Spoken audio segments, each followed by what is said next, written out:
Hello yours, இது திரைச்சாரல். இன்னைக்கு நம்ம இந்த வீடியோவில் எதை பற்றி பார்க்க போகிறோம் சொன்னால், ஏபி நாகராஜன் இயக்கிய மாபெரும் வெற்றி படங்கள் அப்படிங்கிற விவரத்தை இப்போ நம்ம இந்த வீடியோவில் பார்க்க போகிறோம்.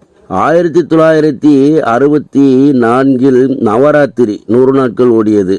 1965 திருவிளையாடல் 175 நாட்கள் ஓடியது. 1966 சரஸ்வதி சபதம் 130 நாட்கள் ஓடியது. 1967 கந்தன் கருணை 125 நாள் ஓடியது. 1968 தில்லானா மோகனாம்பாள் 133 நாட்கள் ஓடியது.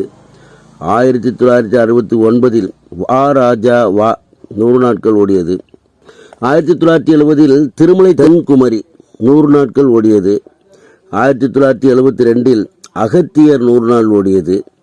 1973 ராஜராஜ சோழன் 100 நாட்கள் ஓடியது. இந்த 9 படங்களும் ஏபி நாகராஜன் இயக்கி 100 நாட்களுக்கு மேலே ஓடிய வெற்றி படங்களாகும். இவற்றில் மாபெரும் வெற்றி படங்கள் என்று சொல்லும் பொழுது திருவிளையாடல், சரஸ்வதி சபதம், கந்தன் கருணை, தில்லானா மோகனாம்பாள் ஆகிய 4 படங்கள் இடம்பெறுகின்றன.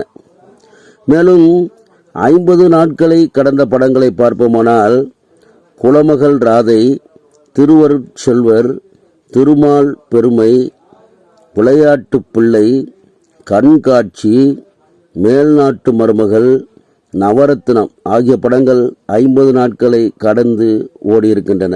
இதில் விளையாட்டு பிள்ளை 80 நாட்களை தாண்டி ஓடிய படமாகும். சரிவர்ஸ், இந்த கண்டனத்துடன் முடிகிறது. அடுத்த நல்ல கண்ணில் சந்திக்கிறேன். நன்றி.